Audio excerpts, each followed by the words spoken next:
You fucker. What? You buddy. Okay, shall we? Yeah. All right. Hello, everybody, and welcome to the Blue Minds Think Alike podcast, where we definitely aren't recording this for the second time. No. Definitely not. Yeah, the audio on the first recording definitely didn't get desynced. Totally not. Yeah. Fucking hell. Don't know how that would happen. No idea. But we are in the same house, but for reason we are actually in the same physical building right now. But for reasons that definitely did not occur, we're doing this. Because we know this works, hopefully. Hopefully. I mean, to be fair, the other thing should have worked out of the way, but if it were to have happened, it definitely would have worked. Anyway. I mean, at least it works now. Well, Things are the most reliable, to be fair. Well, because here's the thing. If I go back into the app I used on my laptop and watch it, it's fine. It's only when I input it into Premiere Pro that it's not fine. Huh. For some reason. Oh, God. Okay. Yeah, I don't know. But we're here now. Talking about our Gen Con experience.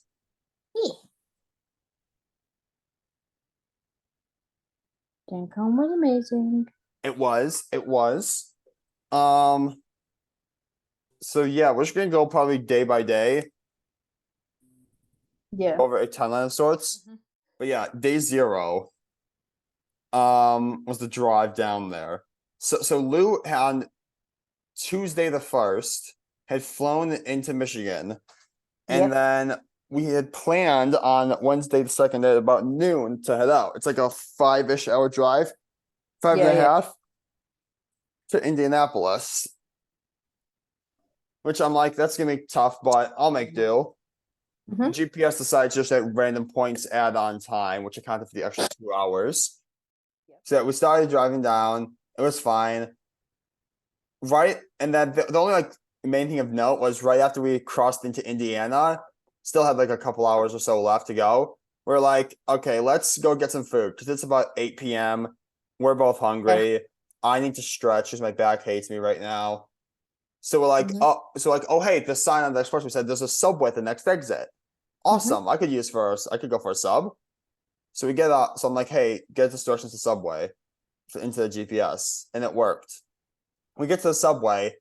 This particular Subway was part of a strip mall, which was both entrances to the strip mall were blocked off by cop cars. And I did not get a good view of inside the van, but there was also apparently a police van that I got a good view. Had at least 5 or 6 policemen in full tactical outfits with full vests and AR rifles or something. Oh yeah. So we may have stumbled upon a drug bust in the making. Yeah. And so we're like, well, I guess we're not having. I guess we're not having Subway. Oh, but hey, there's a Taco Bell down the hill there. Let's just go there. Yeah. No, it was literally you go out, if you were to leave the strip mall, make a right. There's an immediate hill, and 200 feet later, turn left into a thing that was 1/2 gas station, 1/2 Taco Bell. Yeah. You can literally see the cop cars up the hill. Yeah, that's true. So we had Taco Bell, which heads up, don't have Taco Bell in a car. Driving. Yeah. But yeah, so we had that. Drove to the convention center. Picked up our event tickets from Will Call. That queue was insane. That queue was insane. It was worse though. It was better, much better than it was the next morning. So we're still fine. I mean, yeah. But yeah. So that was Wednesday. Thursday, the convention itself. Day 1. Apparently Joe Manganiello at some point was there in the line just taking selfies and signing autographs with people. So yeah, God damn it. we didn't see him. That would have been fun if we had. Yeah, that would have been cool. But so the first thing we did was faster purple worm kill, which was amazing. My monkey's purple. Indeed, it is. Luis is purple. Yeah, Loon. We got a pet monkey and named it Luis. Sorry, Luis. But yeah, You're, so you're a monkey. we went to yeah, and That's so purple worm. basically I can't remember what the GM's name was, but the players were Luis Carrazzo, a woman whose name I unfortunately cannot remember at the moment. Yeah. Gabe James and Matt Lillard. Yeah. Although, rewind time, because we actually met Matt Lillard beforehand. So Yeah, basically, this particular panel was at the West End. And so what happened was it was like 11:30, 11:45. The panel started at noon. Lou and I were basically taking the escalator up to go stand in the queue to get into the exhibit hall for this panel. As we're going up the escalator, coming down the escalator, I see a guy, like a tall dude with like a 5 o'clock shadow going on, like glasses and like in a baseball cap. And I'm like, hold on, I recognize that face. As I'm about to like say, hey Lou starts smacking me in the side. And I'm like, what? What is it? Lou just points up at the guy I was looking at. And I'm like, yeah, Lou, I know, I already saw him. Before I can say that though, Matt Lillard is who this was, looks at Lou and says, hey, it's that fucking guy.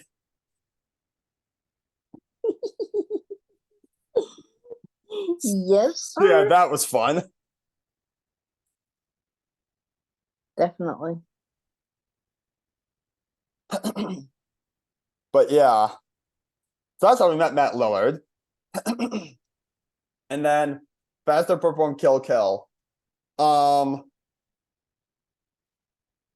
So basically it's like a new show. That's gonna be premiering on the D&D channel.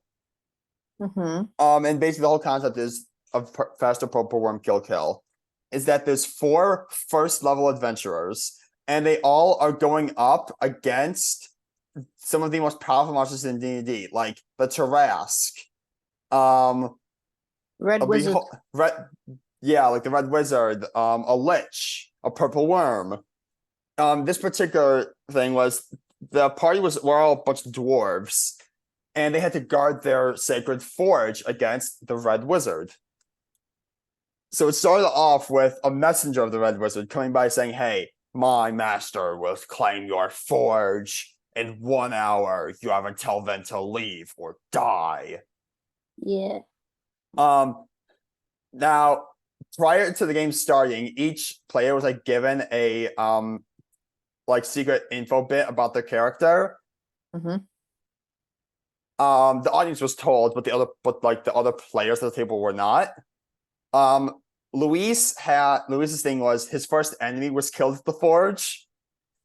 The woman who was there, her thing was grandma had told, because basically the whole reason they were meeting was that their grandmother had passed. And the grandmother had told this girl that she was her favorite. Oh yeah. Gabe's thing was that he had his first kiss at the forge. Yeah. And Matt Lillard's was he got drunk for the first time at the forge. Mm-hmm. Yep. And so I think I misread what Luis's thing was when we were showing it, or Luis misinterpreted it. I'm not sure which. But right. Luis was if I remember correctly, was of the belief that his first enemy must be killed at the forge or something. Which, I mean, it's fine either way. It was still awesome. And so Luis is like, I should also go through the classes, right? He's meant to be like a 14-year-old, wasn't he? Something like that. But Yeah. Matt Lillard was playing a cleric. Gabe Mhm. was playing a druid. The other woman was playing a barbarian, and Yep. I believe Luis was playing a rogue. Yeah. And so it was funny. And so what ended up happening was Luis was like, this messenger threatened my dad, insulted him, must protect. So Luis just sneak attacks the rogue or the messenger by literally stabbing him in the back and killing him. Yeah, basically. So do kill the messenger, I suppose. I mean, yeah. Pretty much. And so, but yeah, we did that. And then so they did that. And then the Red Wizard's apprentice comes along. They set up a trap where they like had up the table with like a bunch of spike. They put a bunch of spikes on it, hung it above the entranceway to the cave that the forge was in. The Red Wizard saw it because Luis rolled a nat 1 for stealth.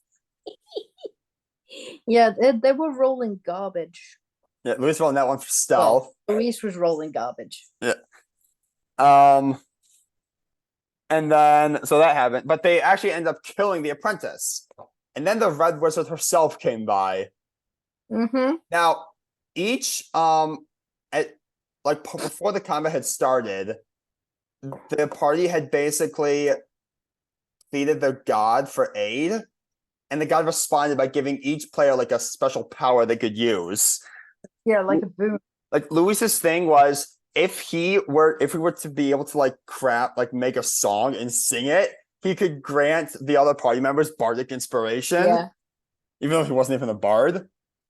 I can't remember what the other two were, but Matt Lillard's thing was he could touch once per day as a bonus action. He could touch an object and send it elsewhere in the earth. Yeah. So he sent the forge deep into the earth, so the Red Wizard couldn't get it. Yeah. That song by Luis, though, Yeah. Jesus. We're dwarves. We're dwarves. We're dwarves. We're Dwarves. It was amazing. That was cool. Yeah. But yeah, it was amazing. None of one survives though for two reasons. So at one point, the barbarian and the druid drop. They're not dead yet, but they're bleeding out. Mm-hmm. And the plan that they made up was okay. Both the cleric and the druid can heal people. So have the cleric bring the druid up, and then the druid can bring the barbarian back up. Mm-hmm. It was Luis's turn though, and Luis was like, "Okay, I'm a sneak attack the wizard." Throws the dagger, nat 1, stabs his So Matt Lillard's character was the father of Luis's character. Throws dagger, nat 1, stabs his father in the back and drops him. So Matt's basically, congratulations, you just killed your second person, dummy. And then the Red Wizard immediately responded by casting a high-level fireball, which instantly killed everyone in the room. That was funny. Yeah. That was. I got a t-shirt out. Yeah, Lou got a free t-shirt from that because at some points they were throwing out free t-shirts. We got like photos and all I guess from Luis and some. Hey, wait. Yeah. What? It's raining. Oh yeah, it is raining. Huh, fun. Very heavily. Oh dear. We met Luis. Got him to sign your art For the first time in my life, and he said that Michael said we were going to bump into each other. Yes. Okay, Baywood. Yeah. We got him to sign our dice trays, got him to sign your art. Yeah. Didn't get a selfie with him though that time. Yet. That would Yeah. I actually never ended up with a selfie from him. No, I know, dude. I mean, yeah. You did. Well, to be honest, I just didn't want to bother him more than we already were. I mean, No, yeah, but that I was was the only. seeing him at pretty much every single one. Yeah, but that was the only thing we had like in the morning. We had a 6 hour time gap then. Well, wait. We got a photo up with Matt Lillard too. Yeah, we did. We did like get some fun, photos and stuff with Matt Lillard. Mm-hmm. Fun. We browsed the exhibit hall for a little bit, Yes. and then we went back to our hotel room and just chilled for a couple hours Mm-hmm. before we went to a Call of Cthulhu game that was live streamed with Mark Meir as the GM, Master of Ceremonies, I believe it is. I'm not sure what the proper Something like that. Isn't it like Keeper as well or something? Keeper of Arcane Lore, That's it. possibly. But yeah, with there were like 5 players, I think. One of most of which I hadn't met or watched before, but one of them was Luis. Very different vibe than the Purple Worm show. Oh God, yeah. Yeah, Lots well, of gore. because like one of the quotes I keep coming back to was something that Taliesin once said, is that Call of Cthulhu is less about the killing of dragons and more about the running for your bloody life. Yes. Yeah. I mean, we enjoyed that so much that we ended up buying the Investigator's Handbook. Yeah, we right? bought the Investigator's Handbook for Call of Cthulhu. We might play it with some of our friends. Yeah. One of our friends said they might run a game. So. Yeah. So we did that. Mm-hmm. Got some photos with Luis at that point. Is it that one? I think it might have been. No, because we had to. They didn't stay very long. We didn't get a photo. We just talked to him. Oh no, we did. I remember that we didn't get. We talked to him, but never got a photo because he had to like leave for something, and yeah. But that was Thursday. wasn't too busy. Yeah, Thursday wasn't busy. Yeah. And then Friday. Yeah. Friday, we were late to our first panel by like only like 3 or 4 minutes, but still. Yeah. So they saw us walking through the door. But for Friday's panel, we had a thing at 11, which is there exists a company called D&D and the Castle, which is exactly what it sounds like. So every like a couple times a year, they go to they rent out Lumley Castle in northwestern or northeastern, I think, England, somewhere around there. It's just outside of York. It's an hour and a half ish. It's like an hour and a half ish from York, somewhere around there. Yeah, something like that. Which, but it's basically Lumley Castle is a 14th century castle. That now serves as like a luxury hotel. So what this company does is they rent out the castle. Yep. And so for over the course of 4 days, you play 24 hours worth of D&D at least. There's also options for like other one shots and things you can do in your time.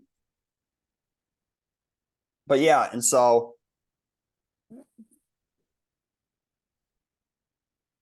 they basically advertised it as eat, sleep, and roll dice. Yeah. Like famous DMs like Jason Charles Miller, Mark Meir, Ginny D, B Dave Walters, have all DM'd at it. Could you imagine getting Matt Mercer? Oh my god. I don't know if Matt Mercer, like it would be awesome if Matt Mercer did. He has the time. Yeah, that's what I'm saying. Because he's a voice actor, the DM for Critical Role, and also a businessman, because like he has to voice act, B, plan out and write the campaign for Critical Role. And he's also the CC. No, that's Marisha. No, Matt is the CCO, which I believe stands for Chief Creative Officer. Yeah. Marisha is the creative director. Yeah. And then Travis is the CEO. Which is crazy to me. Since he's like a child, but you know what I mean. Yeah. He's funny. He is.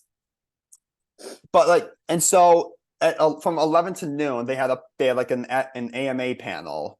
Yeah. Basically, where people would ask anything about the program, about D&D and the castle. They had some of the DMs there that have DM'd from before. So we went to that, and then an hour later, from 1, and then starting at 1, going till 4. Oh yeah. One of the things that D&D and the castle was doing was they offered some of their DMs would come by and run one-shots for some people. Yeah, it was like a taster session. Yeah, it was like a one-shot session, basically, is what it was. And so what we ended up going to 2 of them throughout the weekend, but the first one we did was with Jason Charles Miller. So we got to play a game with him, and so the basis of the one shot was so the lord of a wealthy lord had died, and various groups were just, because the lord had no heirs, there were various groups that were disputing over who had the rights to the land now. Yeah, to rule yeah. And so the party had been hired on as guards. Basically, it's like, hey, guard the keep, guard the body, while we prep for the funeral the next day, and decide okay, what's gonna happen with this land, Yeah. I was playing an astral elf sorcerer of the aberrant mind variety, and Lou? I was playing my Dragonborn Willingblam, which Charles absolutely adored because it's Travis's Twitter handle. Yeah. What was your class and everything? Champion fighter? Yes. Champion fighter. Fuck. No, it was a champion fighter. Champion fighter. But yeah. We were all level 5, which is fun because I got to do something fun with it. So yeah, you did. Basically, the layout of the castle was like a giant ring with a courtyard in the middle of it, and then on one side of on one of the walls was the gate. Basically, you'd walk through the gate, and then just sitting in the middle of the courtyard on a pedestal is the coffin. In the middle. Yeah. And so what we did was, under the guise of, we need to go prepare the body and bless it, which had already been done, but we're like, but multiple God's blessings couldn't hurt. Yeah, and plus our cleric was a thief. Yeah, our cleric was the cleric who initially presented himself as the most noble and the moral compass of the group, was the least moral of all. Yeah. He just wanted to loot everything. So basically, because all the guards of the castle were off fighting various groups who were trying to basically invade or something, there was only a small skeleton crew with us. And so we went to the barracks, the barracks was empty at the time because there were all the other guards were patrolling or stuff. So the coffin was just sitting on a cart in the center of the courtyard. So we took the cart, wheeled it into the barracks, took the body out of the coffin, and tucked it into bed. Made it look like he was basically just sleeping. Yeah. And then inside the coffin was the Rod of Rulership, which was a magic item. Not sure what it did. But basically, like, apparently, like, holding the stat, like, in terms of like what did politically, like, hey, this is the symbol that proves you are the ruler of this land or something. Yeah.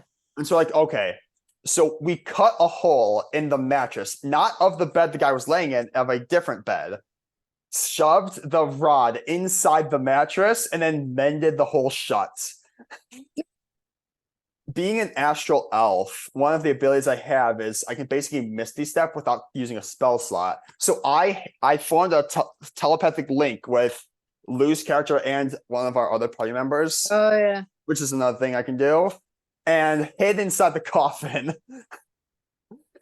And the plan was like they would like feed me information through the link about what was going on. And if someone like approached the coffin and tried to open it, I'd be there, huzzah, with a spell prepared and just pop off. Oh yeah. It never got that far because stuff happened because combat started before they could even get to the coffin. Although when you lifted it up, there was a drape over the Yeah, so coffin, so you couldn't see we anything. placed the drape over the coffin. I basically had to abandon the whole coffin idea so that I could attack. But what happened was there were two guards patrolling the walls. Both guards got arrowed through the head. Yep. And killed. Mm-hmm. And then a group of like 6 or 7 goblins comes trying to charge through the gate, which was open. For some reason we hadn't closed it. Yeah, that's a good point. Why did we not close that gate? No idea. Huh. But anyway, and so they were led by the self-proclaimed Goblin King. And so we, over the course of a couple rounds of combat, killed all of the goblins. I basically had to Starlight Step, which is my Misty Step thing, onto the roof of the gatehouse so that I could actually be part of combat because there was a tarp covering the coffin, so I couldn't even see. Yeah, that was funny. And so I essentially got a "How do you want to do this?" from Jason Childmore. Yeah, he killed the Goblin King. Yeah, I basically mutilated them.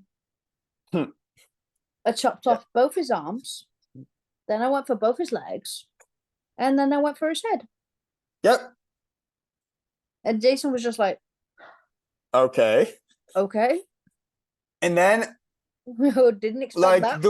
there were 3 goblins left as the Goblin King was killed, and they're like, yeah, we're leaving now. And so they decide to retreat. As they're retreating from outside, the way they were headed, they got all shot down with arrows, and we're like, oh, okay, what the heck?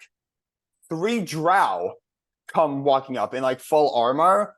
Yep. I'm on top of the gatehouse, have a great vantage point. Fireball. And just fireballed all of them. Yep. Without even asking.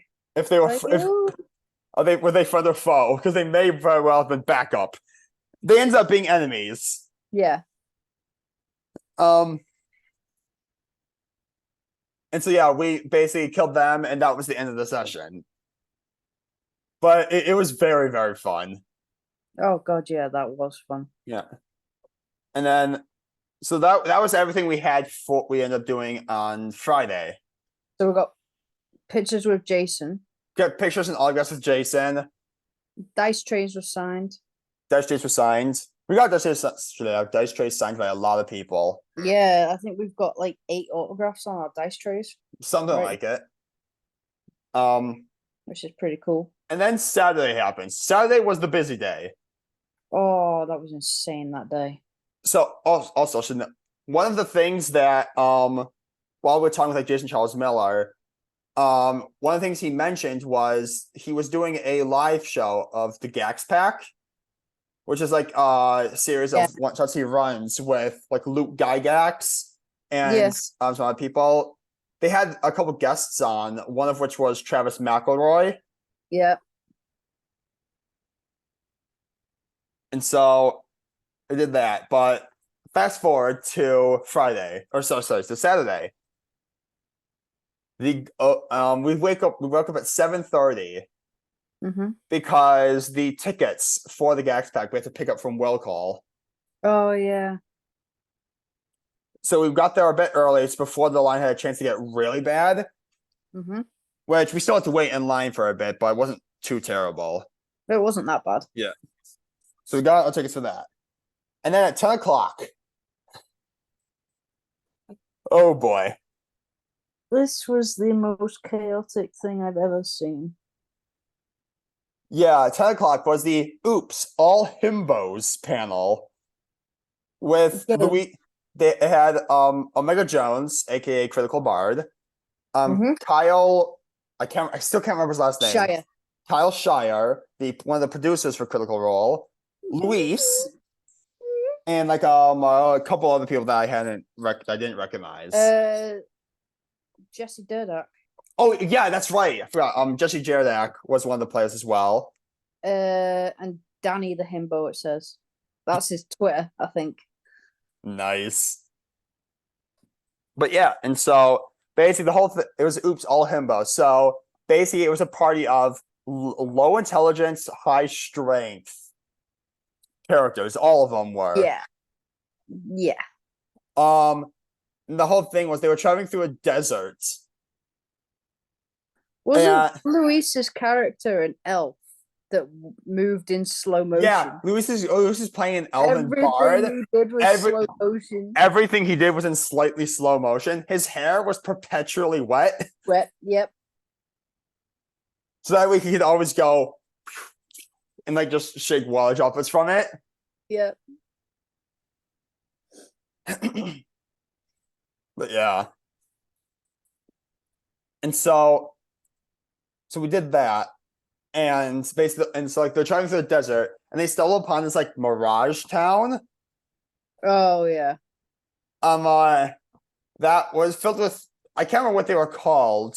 What are they called? Schmergles or something? Something like that.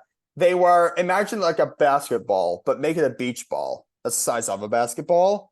Give it like twig-sized arms and legs, and pretty much draw on eyes and nose and a mouth. Yeah.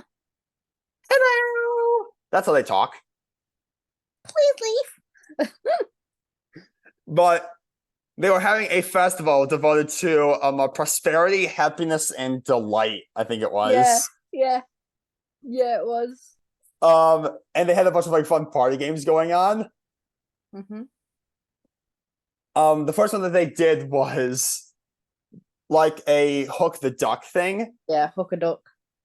Basically, so where the whole concept was, they had like a fishing pole thing, and there was a kiddie pool that had a bunch of rubber ducks floating in it. They had hooks on them. You basically had to hook on one of the ducks with the pole. They succeeded. And they were like, oh, okay, it's like number 7 is what's on the back of the duck. So here's your prize. Duck's down, pulls out an actual live duck. A real duck. Not like in game. It was a real duck. They didn't actually put a live duck on stage. Oh, dude, could you imagine that? That would have been funny. It's like, free. But no. And so they were like, what's its name? I think it was Jesse. No. Because that one was it was Omega Jones, and I can't remember who else was at the duck one. But there was Omega Jones was like, oh, we should ask the audience for a name. Lou says to me, we should name it Donald. And so I just yell out, Donald. They take that name. So the first one is named Donald Duck. Yep. At the same time while this is happening, Kyle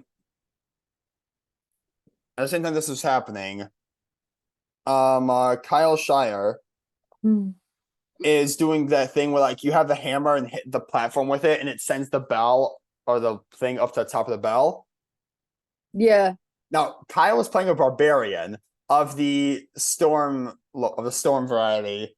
Yeah. And so one of the things is whenever he raged, a gout of fire just erupted from him.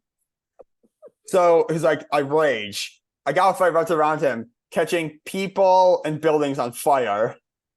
he succeeded on the thing. And and he was like, okay, what's the prize? It's another duck. Another duck. He And they're like, to him and he goes, please leave. yeah. And then the guy who's running that booth was like, please leave. Because they're like, okay, what should we name the duck? Ask the audience for suggestions. Lou whispers to me, KFC. And so I'm like, over the course of about 2 milliseconds, I'm like, KFC sounds awesome, but that has chicken in the name, so we can't do that.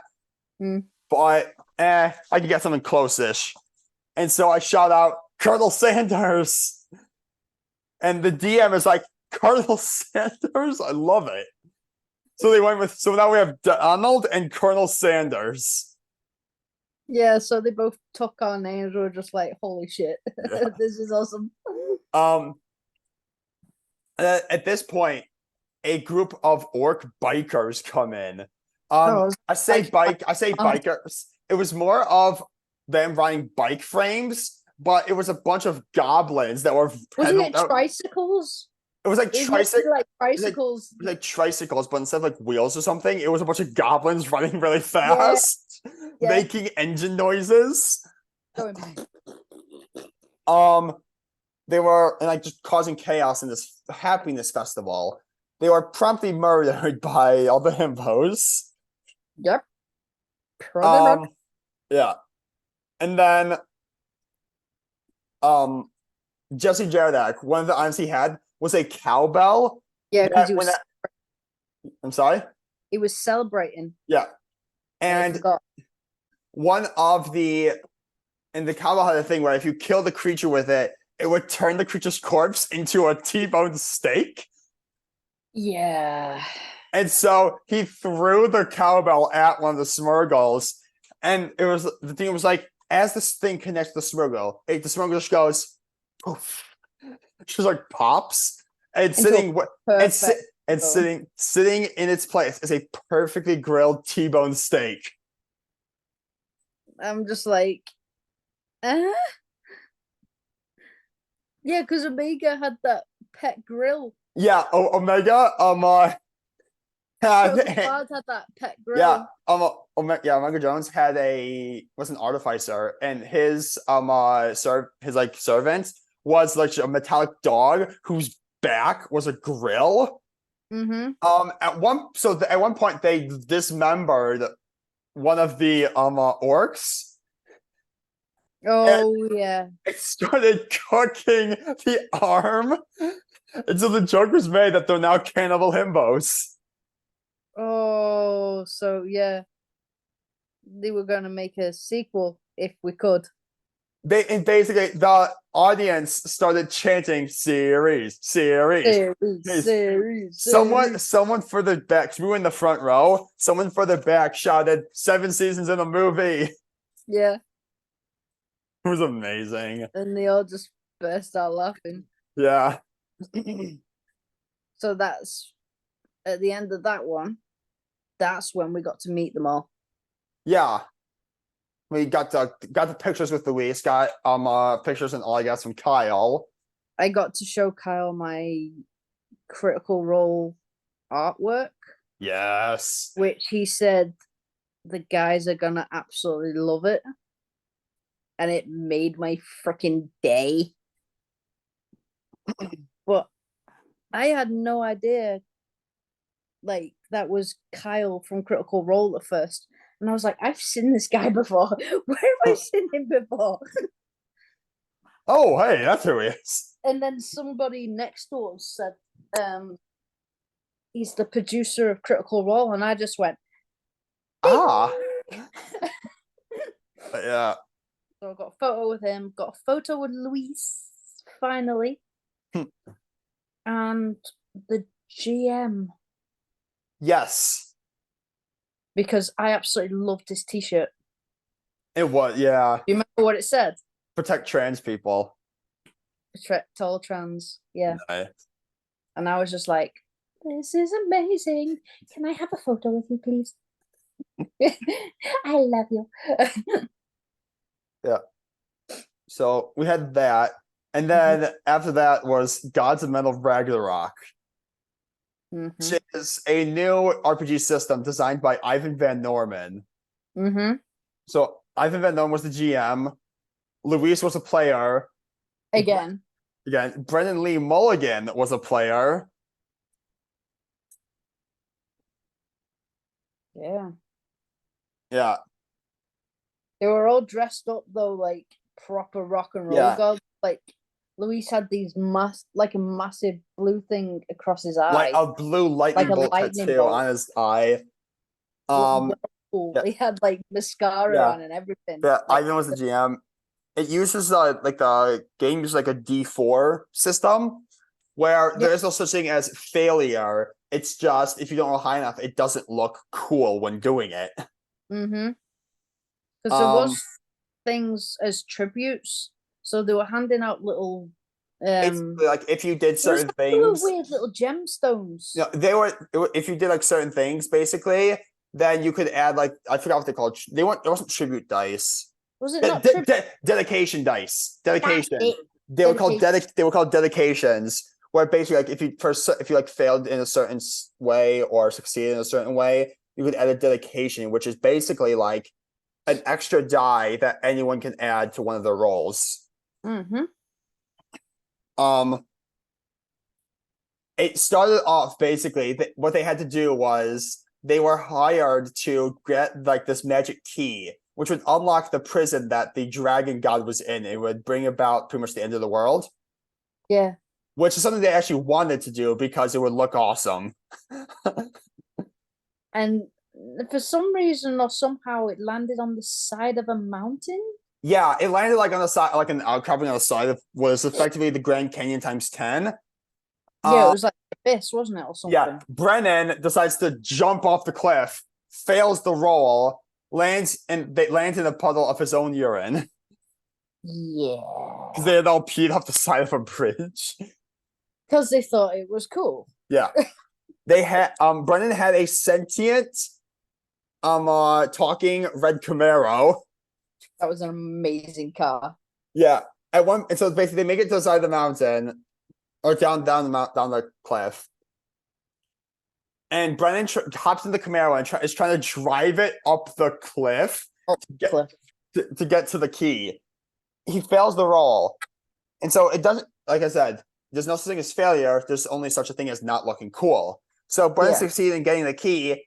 It just didn't look awesome as he drove up the cliff. What happened was he didn't move up the cliff, but the vibrations from the car knocked the key loose and it fell down the cliff further. I mean, it saved all the other people from Yeah. having to go up the cliff. Yeah, Jason Charles Miller was one of the players too. Oh God, yeah, he Yeah. was. Oh, he had a big, massive white wig on, didn't he? Yeah. He looked like something out of Metallica. Yeah. And so they eventually make their way to the like me.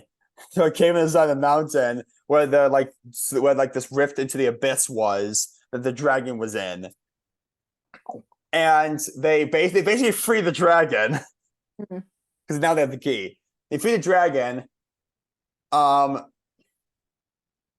Brennan tries to drive the Camaro into there was also the island, which was basically like the heart of all magic.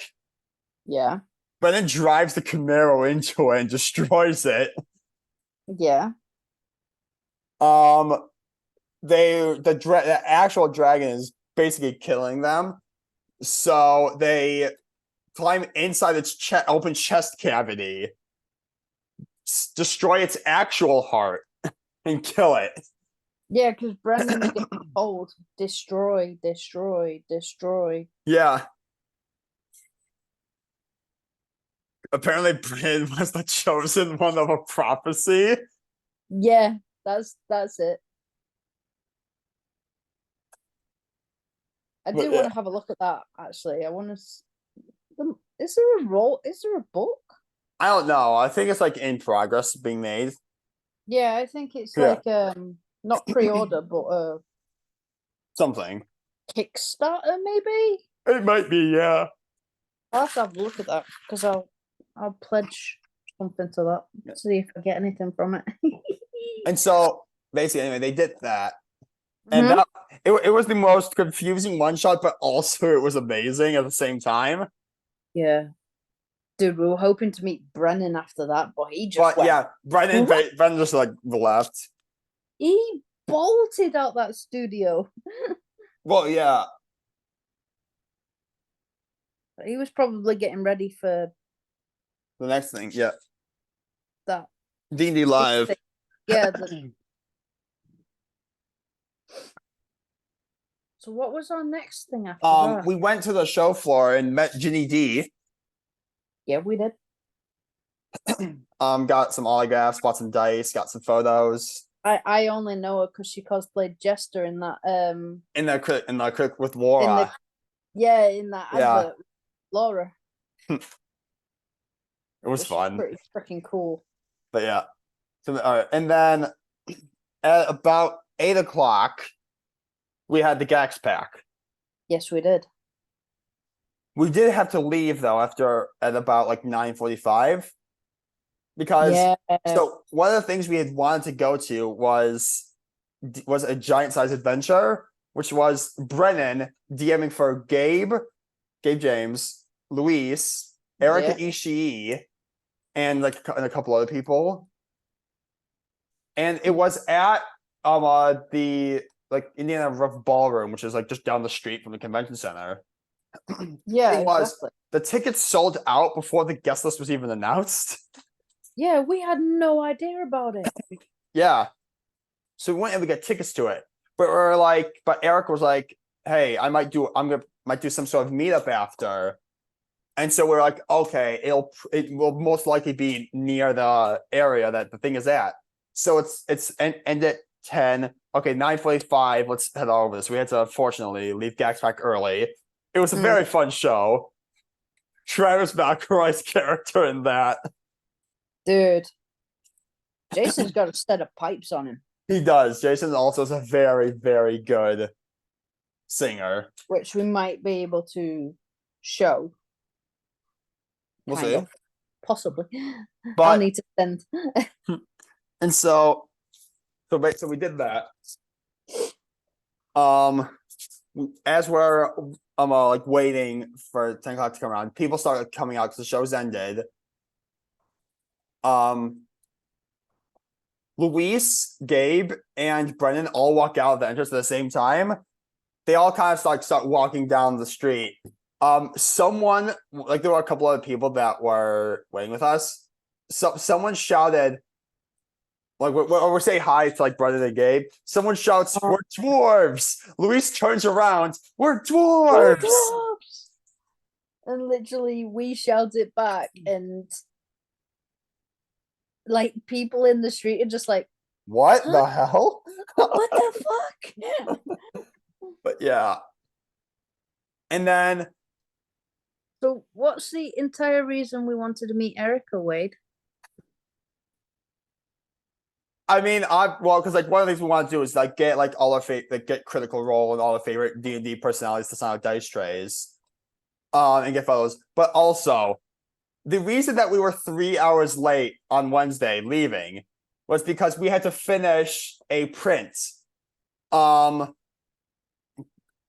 It was basically a print I wanted to get of Anna Bray from Destiny 2.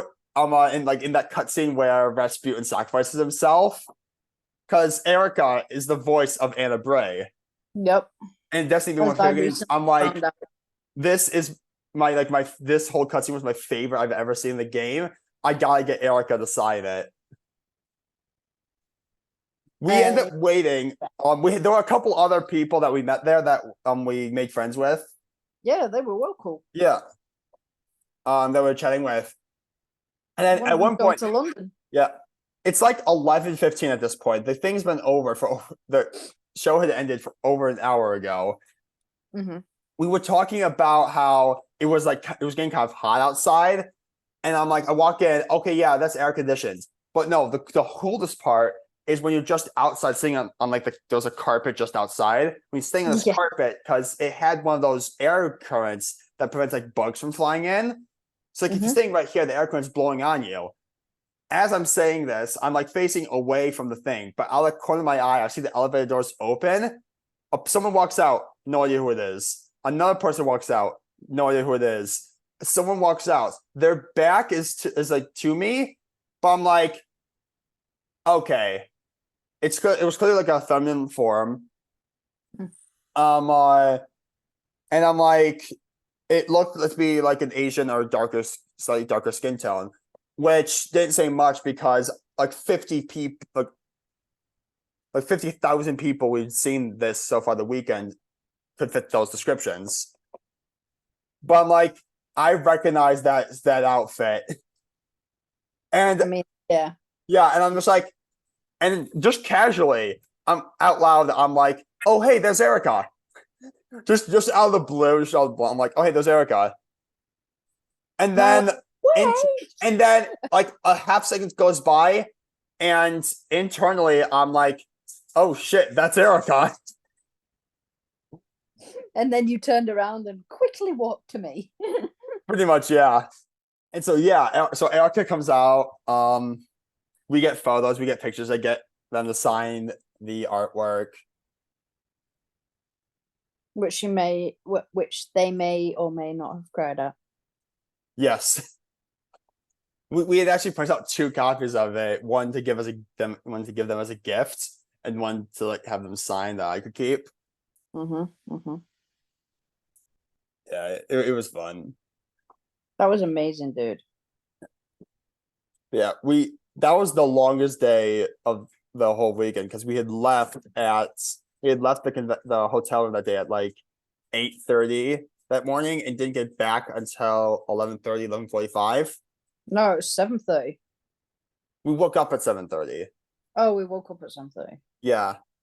Oh, right, yeah, yeah, yeah. And then it didn't leave until roughly an hour later. But yeah, so it was a long day. Long but worth it. Indeed. Indeed. Um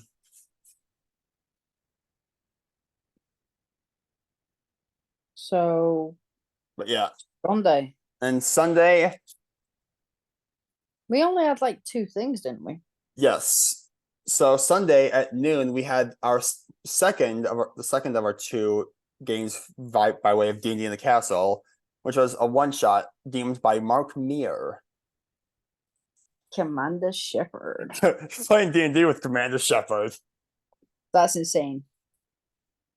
But yeah, and so basically the whole synopsis of that one shot was the party had been hired to destroy a goblin host, which a goblin host is basically when like a group of goblins, bugbears, and hobgoblins and such all band together.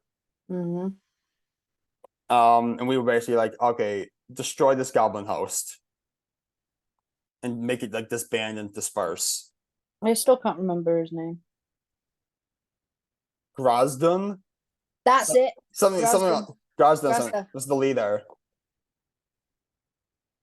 Along the way, we met Neilbog, which is just goblin spelled backwards. And a Neilbog is a fragment of a dead goblin god. Yeah. That just possesses other goblins. So essentially, he can't be killed. Yes. Well, you can kill the body, but the spirit will just hop to the nearest goblin. Exactly. And he was sort of dressed like a jester. Is yeah. that right? Is that what Mark He was said? dressed in a jester's outfit. Yeah. Still haunts my dreams. Well, I mean, you made a connection with him. Yeah, I tried to. No wonder he haunts your dreams. I was playing a soul knife rogue who, like, once again, could make psychic connections. Formed a connection with him. And me. Yes, and you. Tried to telepathically speak with Neilbog, and the DM was like, you think that the longer you maintain this connection, the more damage your mind may endure. And so I'm like, oh, okay, yeah, I'm going to hang up on that. Yeah, because at one point you said, I really don't like this guy. And then you were just like, and apparently Neilbog could hear you. I hear you.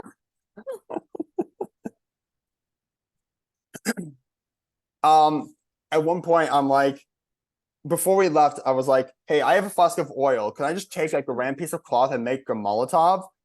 the DM was like, "Oh yeah, that's you don't even have to make a check for that."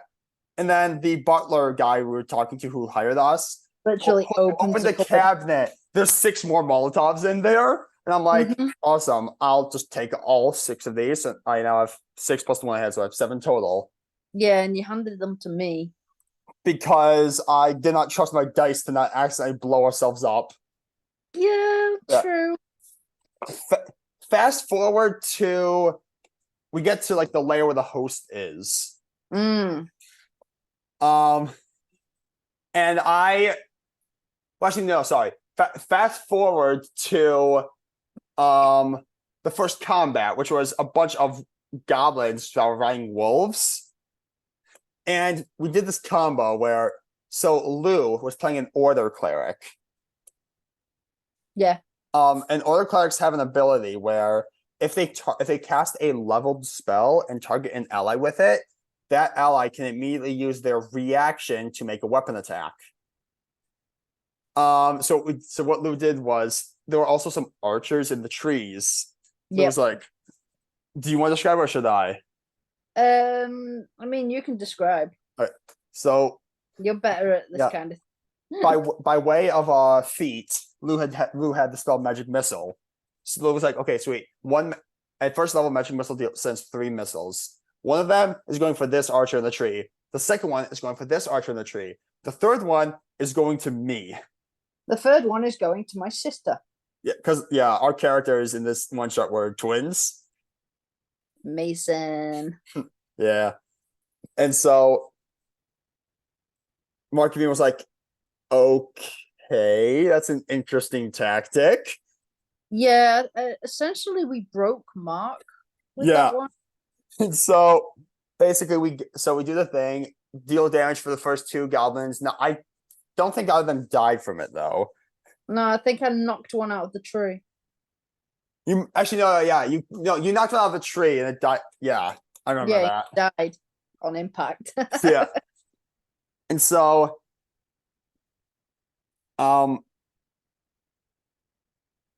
basically, and then someone goes for me. I use my reaction to make a weapon attack. Now my turn had come just before my brother's, and so I used sneak attack on that turn. Because it wasn't technically my turn though, it was still technically Lou's turn. I got my sneak attack again. Mm-hmm. So I was staying next to a wolf. And because Lou was also in melee with the wolf, I got sneak attack, even though I didn't have advantage. Mm-hmm. I rolled a die, nat 20. That was my yeah, on Lou's die because all of my other dice hated me the entire weekend. giant critical roll dice. Yeah. So yeah, rolled a nat 20.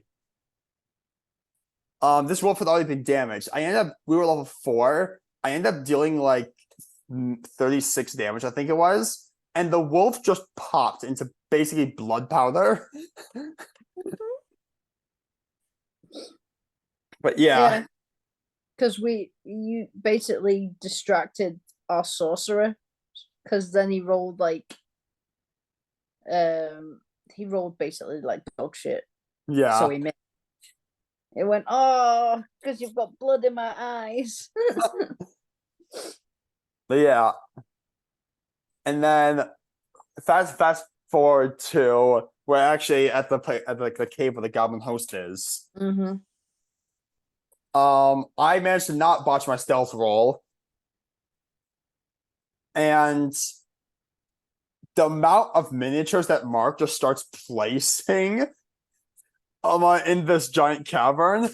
They had we just about went, there was a group of about a dozen hobgoblins. Mm-hmm. No, there was 6 hobgoblins, a dozen goblins, several bugbears, and they had an ogre with a catapult on it, like an ogre showed up a catapult. What the catapult did was it would launch a small goblin with a spiked helmet on it. That was the ammunition. I need that mini. So what we did was we got a surprise round off. I rolled crap for initiative, so I was going last. Mm. By this point, I had taken all 7 Molotovs back from Lou. Mm-hmm. What Lou goes in, does some stuff with some of the Neilbog goes in, convinces the goblins not to kill us all. Yeah, he can the goblins not to kill us all. Grasden basically destroys Neilbog In one hit, who just in then one who just possesses one of the goblins. yeah goes into another goblin, and because there's like 12 of them on the back, There's enough. he has a lot of bodies. And so we did that, and then Neilbog cannot be killed. um and then Someone like Shatter, someone cast Shatter, killing some of the bugbears. Yeah. And damaging the boss. I then had tied I tied all 7 balls of Molotovs together, threw them at the boss, and just dumped 76 fire damage on his head. So you essentially cast Fireball without casting Fireball. Yeah, how I cast Fireball without casting Fireball. That was cool. Yeah. We essentially killed the big bad. Yeah. In the surprise sneak attack round. Yeah. And then because because Mark had ruled that even though I wasn't like making normal dagger attacks, had ruled that the at that like throwing of the Molotovs was considered making an attack. Whenever I had an ability where whenever I took the attack action, I can make a weapon attack as a bonus action. Yeah. So then as my bonus action, I just threw a psychic dagger and killed the boss. Nice.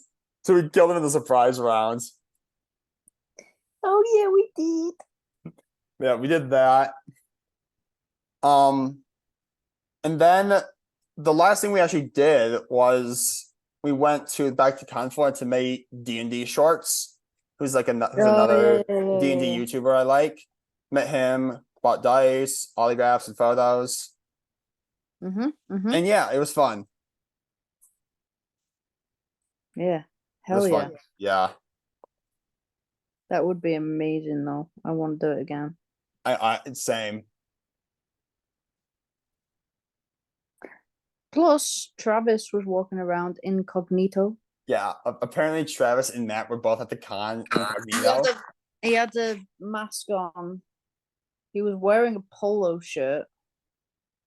And had like a hat on as well. Like a sun hat on. Yeah. So if you didn't realize it was Travis, if you didn't hear his voice, you wouldn't actually realize it was him. Yeah. Even I noticed that on the pictures that he's got a selfie with someone.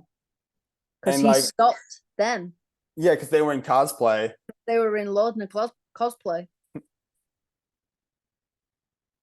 So he just stopped them and started talking to them. Could you imagine though if somebody stopped you and started talking and Travis and it just turns out to be Travis? Like, what? Are you Travis Willingham? Yes. I'd be like, huh? Wait. But yeah. Shall we mention the trip home? Oh yeah, so Monday is the trip back home to Michigan. So we drive home. But we drive home, and at some point we just crossed back into Michigan, and my back was hurting, and so we're like, okay, we just ate, but let's just stop for a sec to like stretch, you know. Next exit we got off. First walkout we pulled into. It's a Dollar General. I think we get out, stretch, and just walk around for a few minutes. It was like, oh, we should walk in. That's where we got Luis, the monkey. Hello. Lou was like, oh, we should walk inside to see if like they have like an ice pack or something for your back, you know? They didn't have anything that we wanted. Yeah. But one thing they did have was we for some reason decided to browse the toy aisle. And that's the story of how we walked out of there with 3,220 water balloons. Yeah. It's gonna be fun. It's gonna be fun. Yeah.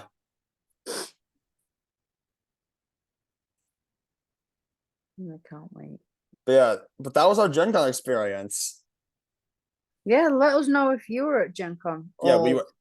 if you want to go to Gen Con. But yeah. But anyway, thank you so much for watching. Make sure to subscribe, hit that notification bell so you don't miss any of our content. Ding, Be ding, it ding. indeed. But thank you for watching and we'll see you next time. Bye. Bye.